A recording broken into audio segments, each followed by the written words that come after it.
Okay, folks, so we're going back to horror. Back full circle to the start of the talks, to a different game, the SOMA. I realise now I haven't got an introduction to myself in the talk, so I'll just do that briefly. I'm at UEA, I'm a PhD student working in visual cultural studies stuff, art history. I'm working on paintings, actually. But I also work as a lecturer, anyway, in video game studies. So I teach theory and the contextual components to practice.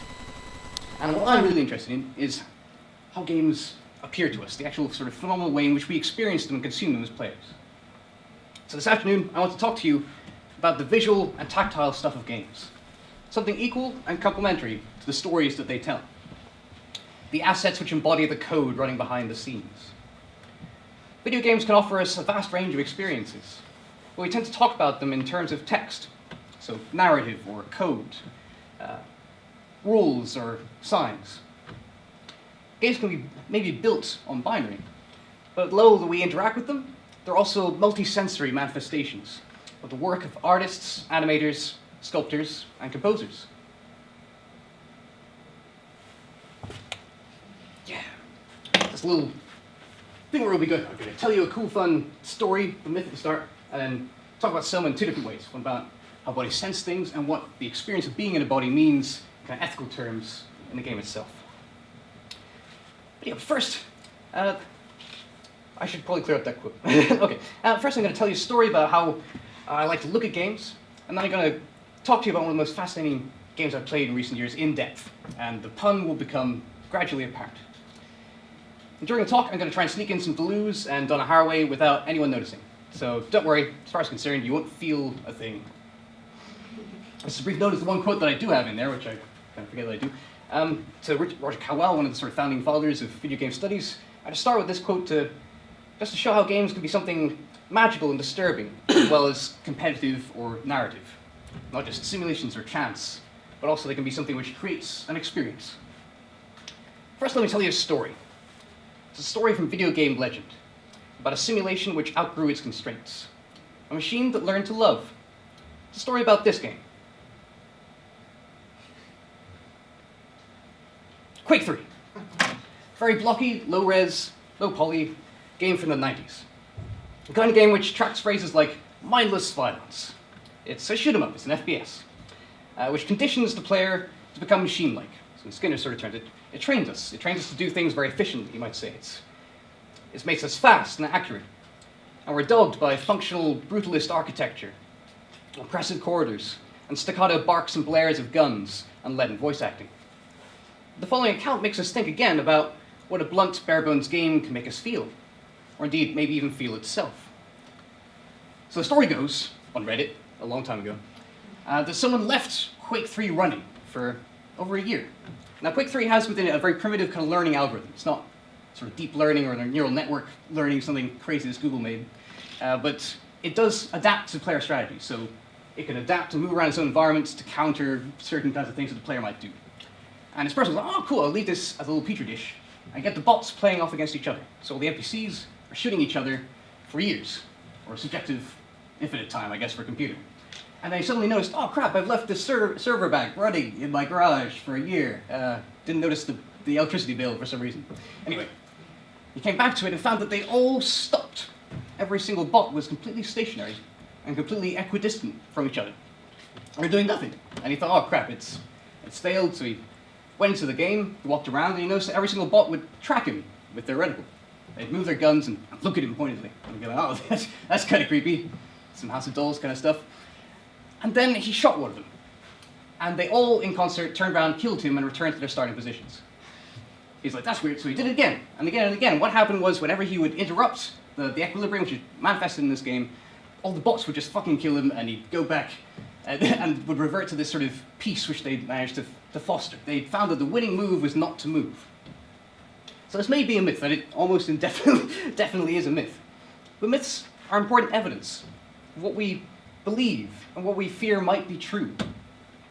The AI might not have become sentient, but this imaginative account sort of shows how a player can project something deep and complex about their sense of self and other onto the blocky, square-jawed gunslingers around them. If we want to consider games as an art form with powerful, effective potentials, we need to be ready to discuss seemingly mindless mainstream titles. What this myth points to, I think, is the idea that the dynamism and interactivity of games creates a space where players project and read complex emotions and relationships into games, even at the level of simple systems and simple aesthetics. They're working kind of magic, and we kind of perceive them as black boxes of magic. In playing games, we can have the intimate experience of confronting something alien, another kind of intelligence and identity, an AI, which always seems to be thinking behind the scenes. A statue can't watch itself, a painting can't contemplate itself, but a game can technically play itself. In thinking about feeling games, I'm also tempted to think about how games might feel about players.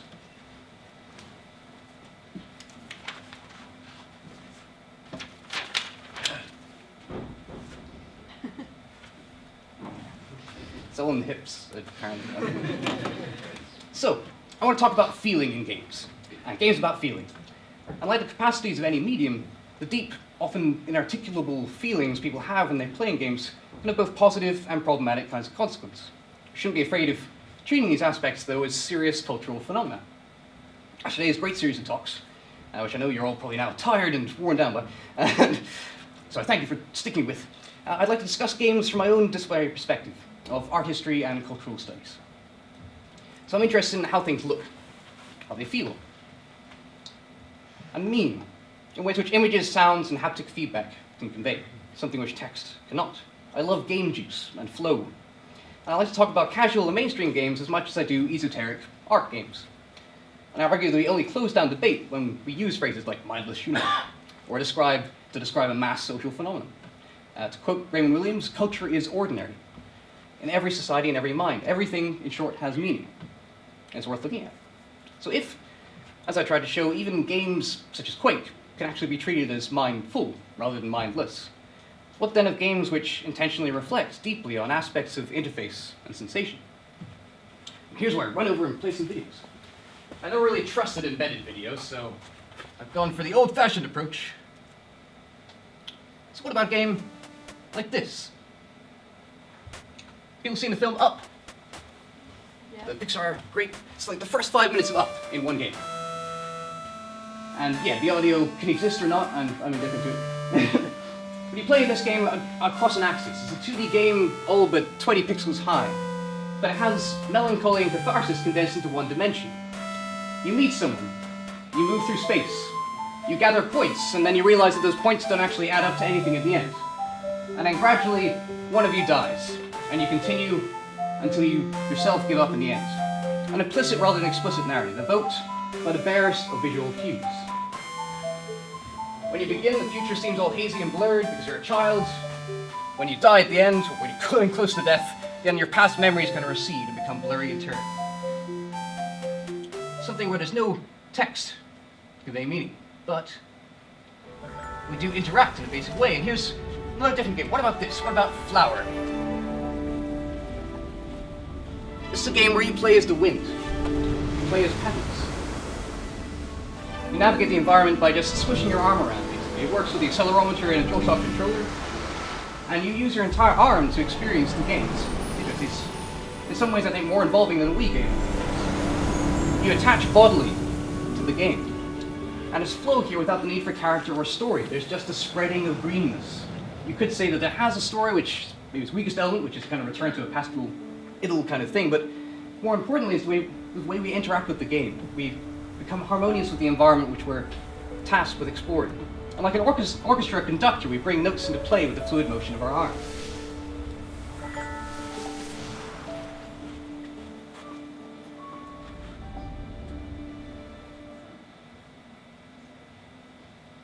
But now for something very different.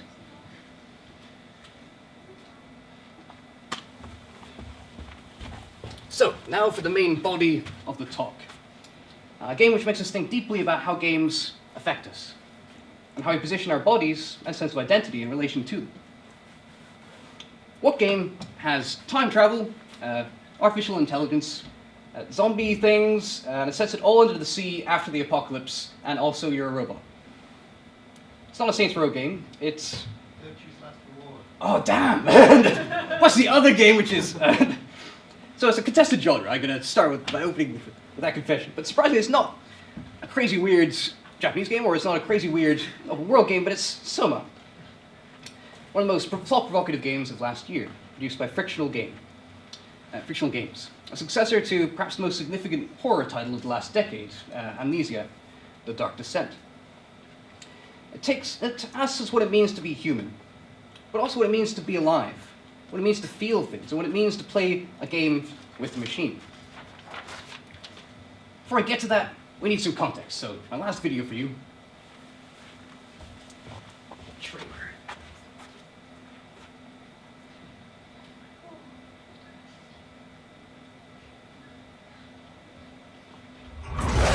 You know what sucks about dying?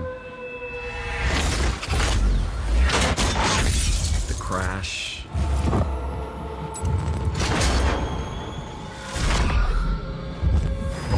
Everything up till now. Brain damage. You guys, everything. Has made my life so much more real. I've never been more excited to be alive. All that hope. Wasted.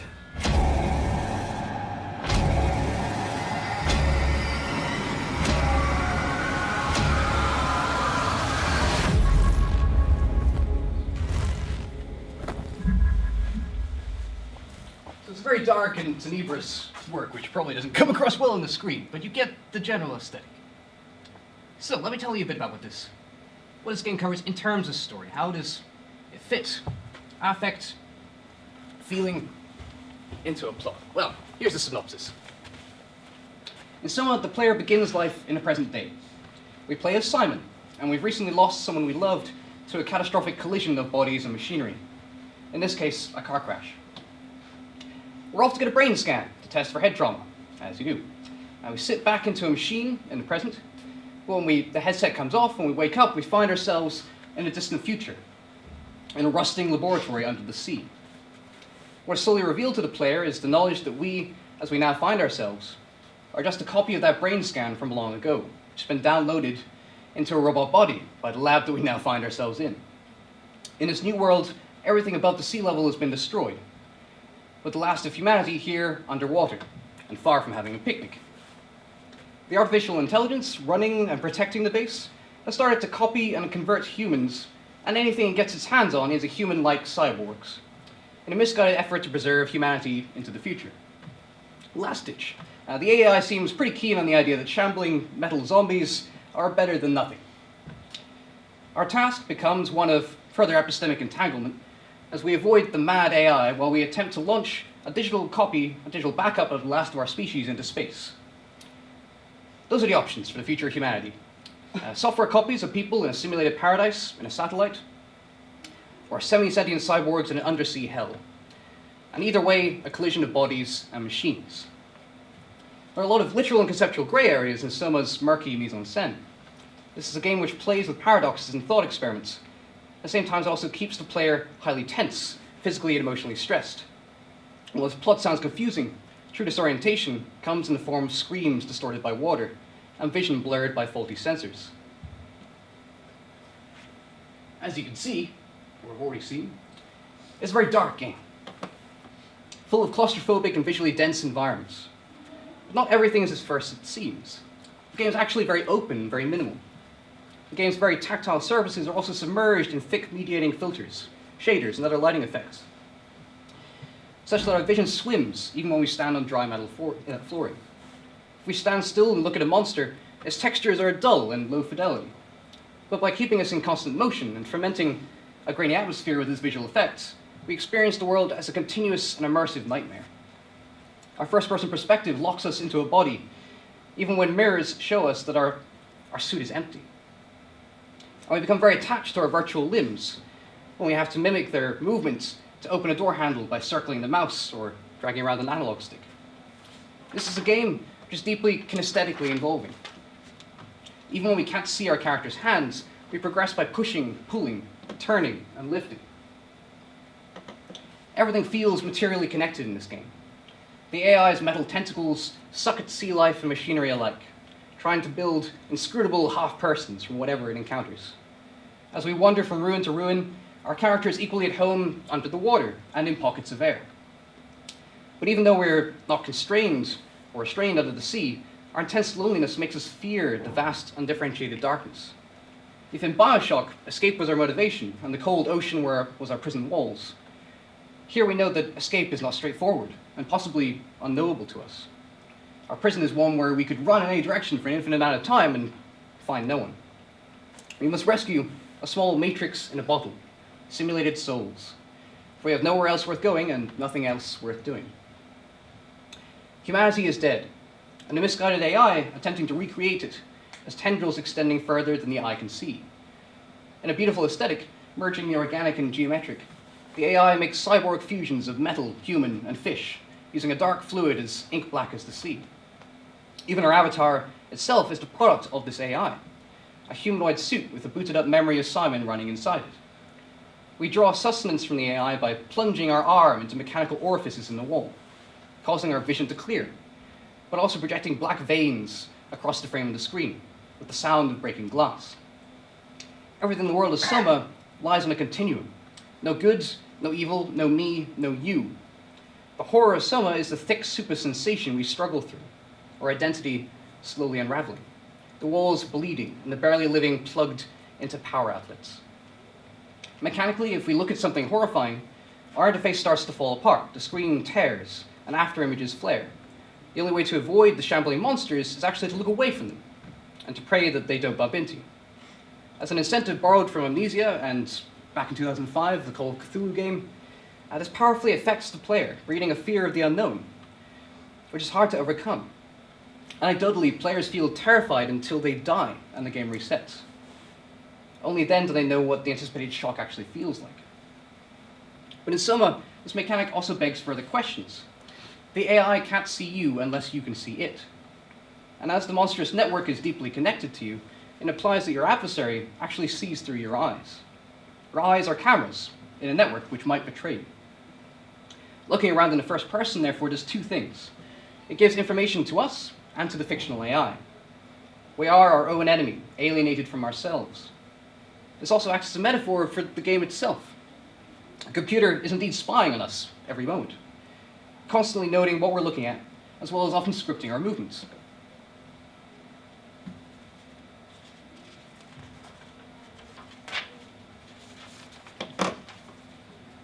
Unlike Far Cry Primal, you can't befriend and pet the anglerfish in this game.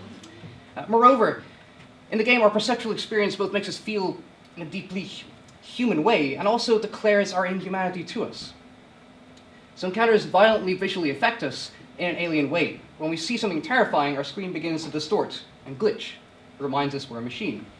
What happens here is interestingly double. Narratively, our mechanical body is experiencing damage to its sensors, but phenomenally, at the level the player feels it, as someone sat in front of a screen. These pixels stress and terrify us into fearing for our own body's survival. It violently disorientates us. It tears apart the image that constitutes our sole window onto the world, and it conveys pain at the same time as it casts doubt on who or what is experiencing that pain. A digital memory, a robotic suit, an avatar, ourselves, or all the above. More than just a thematic reflection on multiple identity, we can also be confronted with sensory paradoxes, such that we can feel on multiple levels, even within the digital space. In a world of twisted cyborgs and digital ghosts, someone suggests that our interface with the game is far from a straightforward dialogue between human and machine, but a complex entanglement of the two. On to bodies and ethics. For me, Soma at its core is concerned with the somatic, with the body. And what it has to tell us about the ethics of consent and guilt is intimately related to its protagonist's existential crises. This world is composed of a myriad of kinds of consciousness, kinds of person, animals, and machine, from mindless drones to articulate cyborgs. And it faces the player with a series of mind-churning choices concerning their fate. From the beginning of the play experience, all death is at the considered discretion of the player. Moreover, not only is killing progressively more and more optional, but killing takes place in scenarios where the consent of the subject is often a key factor. Ethics are deeply implicated in the bodies which we interact with. You need electrical power. But if a robot thinks it's human, do you have the right to unplug it to use the socket? In this world, even broken machines can claim to feel phantom limbs. Players are usually heroes in games, and with unquestionable motives. But in Soma, as a brain scan in a mechanical suit, what gives the player priority to exist over rusted, amorphous bodies lying around us? Why is the player more important than the NPCs? More often than not, these subjects and objects around you are in pain. They do not, they didn't, I wish that they didn't exist. It's a great little quote here. I'm not sure if you can read it down there. It says, shit, did my body give it away? Try hard, staying a mystery. Yeah, I'm human, are you? They exist in self-contained worlds, sometimes a delusion, but they also exist in ones which are stressed and strained beyond their capacity to live, and they want you to kill them. When the last human alive on the planet asks you to kill her, many players actually refuse her one and only wish. And many more grant her her final desire. When another party asks you to kill the mad AI at the heart of Soma, this big robot that's creating zombie things all over the place, many do commit to killing off what amounts to really the last sentient life form on the planet. Others, myself included, refuse. The game forces no particular answer and draws no consequences from these acts. The implications are all in the mind of the player, but the implications are many. The way we perceive time, the necessity of continuity and identity, the relative value of information and flesh, and indeed the value of existence in suffering are all openly questioned by this game on visual, tactile, narrative, and mechanical levels.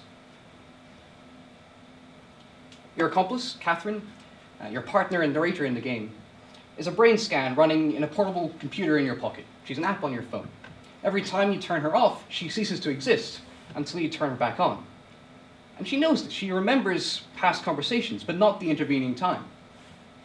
She muses on what time means to her, a collage of disparate moments with no sense of the movement between them. And what do we think of her plan to save everyone using brain scans and simulation? How do we feel about the prospect of their salvation when we learn that many people have killed themselves trying to keep their own identities continuous outside and inside the arc, this virtual simulation? Isn't it tempting to kill yourself right at the moment when you're copied, in order to jump straight into virtual paradise and avoid any troublesome doppelgangers? Maybe we'll just feel like going to sleep and waking up in a different place. Or maybe continuity is a lie, and every time we reload the game itself, we are playing as a different Simon. At a heart-wrenching moment, we do indeed copy ourselves into a new robotic suit, one that contains someone else's dead body. But what really punches us in the gut is the voice that we hear from another room, our voice. What happened? It didn't work. I'm still here. Our point of view has been switched to a new body, but our old shell, our old avatar, still haunts us. In order to get a future copy of ourselves into heaven, we must leave an older copy behind in purgatory. At the end of the game, we load another copy of ourselves into the Ark, the satellite, and send it into space. But our perspective does not switch to this new copy. Instead, we are left behind, all alone. The magic trick of montage fails to save us. The game offers us a deep, affective sense of continuity by giving us a continuous first-person camera view. But at the last moment, it all unravels. We are left sitting in our chair with our controllers in front of ourselves, both in reality and in the game. We lost the coin toss. We lost the coin toss. We know that one of us is happy, one of us is in hell, and that we are very much alone.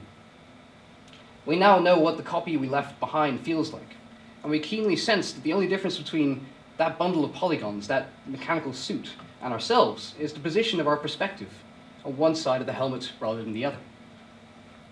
First-person games make strong use of the cinematic long shot, the feeling of immersion that comes from a long continuous scene where we come to identify with the screen.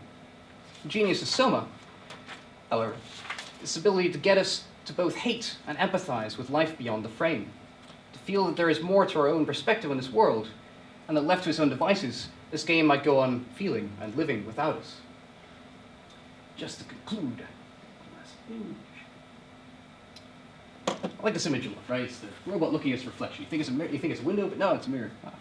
So, on a wider level, I think this game asks us how alone we are in the world, in any world. Are we one body or many, shedding and replacing cells every day? Once every 7 years, we go through a completely new body, down to our bones, including our bones. Are we spread over the traces that we leave behind, or do we all die alone? Is life suffering, and what suffers? Yeah, fun questions like that. It's a video game. But more specifically, I think it asks us what it means to play a game, to feel a game. To feel through a machine, and consider the capacity of a machine to feel. A player oscillates between feeling at one with the world and also alien to oneself. It prompts us to both extend our sense of self and body, at the same time as it reflects on our fear that we are nothing on our own. These are questions which only become more interesting as haptic feedback devices, heart rate sensors, treadmills, and virtual reality all become available this year. And I hope you're all as excited as I am to explore them. Thank you.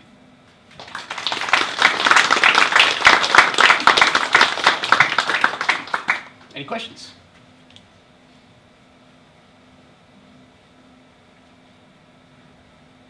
Yeah, Dean. Okay. Take over from your role of questioner. Cool, thanks for that. What was I going to say now?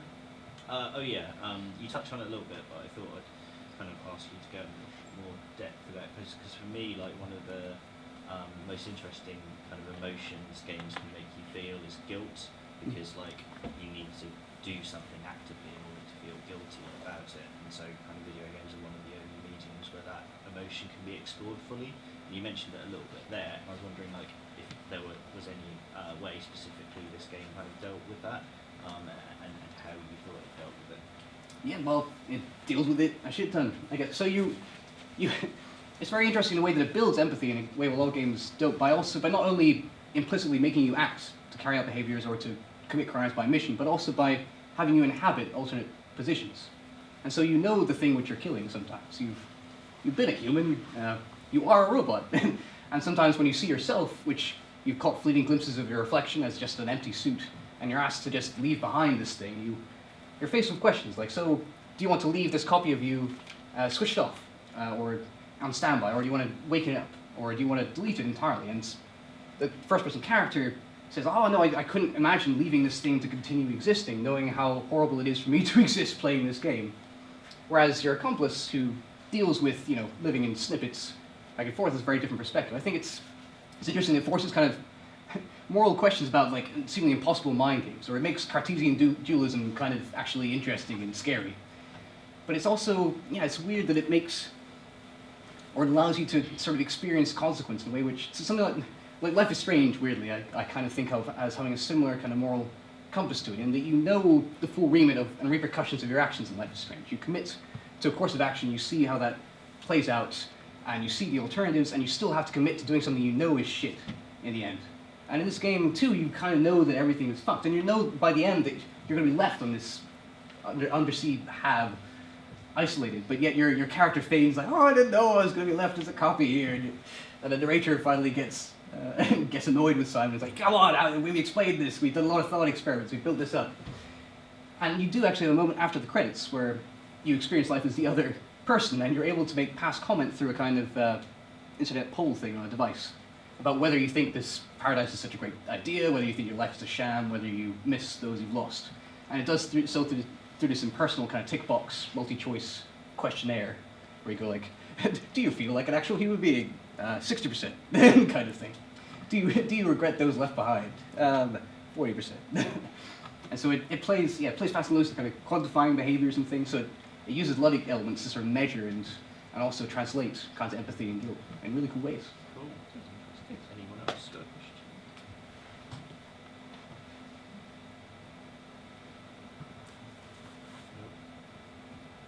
It's usually my job to do the You're the asking question.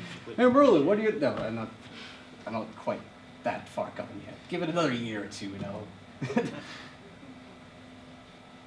Anyone interested about the new haptic devices coming on the market? So I talked a bit about one game dealing kind of thematically and conceptually with stuff, but there's also a lot of weird meaty stuff going on in games. So, hey Merlin, what other things are coming up? So you guys heard of a game called Nevermind? Was on Kickstarter for a while. It uses a heart rate sensor to increase the difficulty if you get more stressed. So the game becomes one of actually having to retain meditative calm as you play through it. There's the Core FX Vest, which simulates bullet impacts for whoever wants that on your chest, as well as having the virtual autonomy where you can warp through spaces. I find it really cool thing about also just how controllers themselves build up a kind of tactility. And in Paul's talk, he brought these really great shots of iPads bearing the traces of marks of fingers playing different games and what those traces look like. I think it's interesting. There's a kind of like life which gets instilled in a gamepad.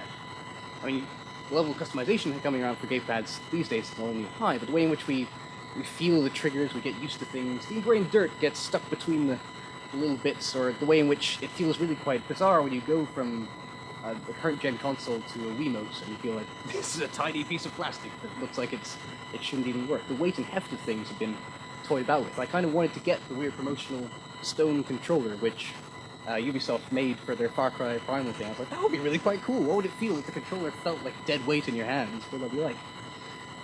Yes, and it's, I didn't even step on, tried really on looting musicology, the way that sound operates in games, the way sound works.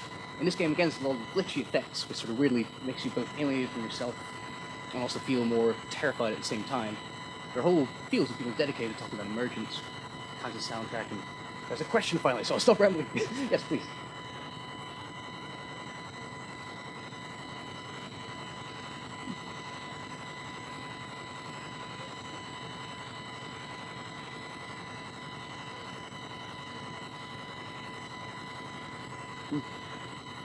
Yeah. Oh, there's loads of points coming up there. So, yeah, there is like a weirdness about how you feel alienated from the inputs in weird ways. But I also think it makes vision embodied in a way which a lot of screen-based stuff doesn't. I mean, I hear people who spend a long time on Rift or whatever, or been developing with it, feeling like coming back to screens is rubbish. They can't. It's like jumping back from 3D to 2D or something. They feel that they don't identify with a flat screen anymore. That they now think of vision as being sort of three-dimensional sphere around their heads. There is, I mean, obviously there's the Vive has the motion inputs that it's packaged with, so you can walk around the room. There are weird ways in which I think one of the key terms about VR is presence. So it's not so much just visual fidelity, but the idea of being in place, which is really quite weird. And they found a lot of that works counterintuitively, so I'm really interested to see where that goes. So, big things where, so I was listening to a GDC talk ages ago now, and I should remember the person who's doing it, but one of the people who's working on the heist for Sony. And they're talking about how they created a feeling of body or embodiment for virtual reality games. So one of the key problems is when you try and simulate elbows, but you don't have any actual data input that tells you where your elbow is. They're getting like sort of weird like limbs that could fail to match up with whatever the hands were doing. There are these bizarre distortions, and people feel sick all the time here, but people feel sick for a very particular reason. And so I decided to eliminate the limbs in time, so you have floating hands in Heist. And I thought, okay, well, people will maybe feel less immersed, but we'll get around that crazy, janky arm thing. And it turns out that people didn't notice. They didn't notice they didn't have the arms because they felt the move controllers so in space that they went to put down the guns on a fictional table and dropped the move controllers to the ground. They did this as well with a cool demo where you're in a shark cage, so they're like, oh, we need this for another thing where we can't move around, so we feel convincingly embodied. And they fully realized the sort of the human body of the person in the shark cage getting lowered down and then experiencing a shark attack. And then they decided just arbitrarily to remove it and see what people's reaction would be. And no one noticed. No one noticed that they could now see through their ribcage, or that there's nothing below them. So people sort of interpret and put bodies into the space of virtual reality in kind of interesting ways. I'm interested to see, how that will feel. I think there's a kind of tactility or synesthesia, which is always happening, I guess, between different kinds of input. So I like the tactility of Yoshi's Woolly World as much as I do games which involve kind of rumble feedback or motion controls for the place to happen. So, yeah. Good question. Anything else? I realize I forgot to repeat the questions which were asked me into the mic, but guilt and VR are those two topics. That's it, then I'll say goodbye. Thanks for listening, folks.